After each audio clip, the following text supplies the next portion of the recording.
O să spun acum o chestie aproape interzisă, cu care foarte puțini oameni fac bani. Dar pentru că ți-o spun astăzi, de mâine o să faci și tu bani cu ea. Sunt Cristina Vișan, trainer și specialist AI și chiar acum deschid laptopul pentru că vreau să-ți arăt cum să automatizezi procese și să câștigi timp, pentru că timpul înseamnă bani. Cineva tocmai ți-a completat formularele și urmează ca tu să le introduci manual.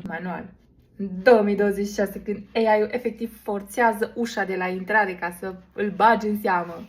Tu ai lansat acest formular, iar oamenii l-au completat și ai niște răspunsuri pe care le-ai primit pe mail.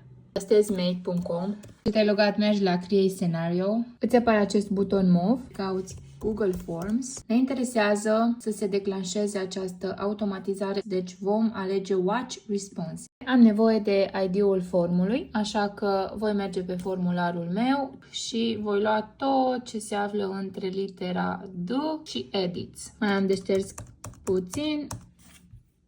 There you go. Save. Trimitem un formular de test. De ce anume mă interesează aceste date pe care le-am stocat? Pentru că le pot foarte bine integra în alte aplicații din Make. Pentru a învăța mai multe despre automatizările pe care le poate face AI-ul pentru tine, accesează restartschool.ai.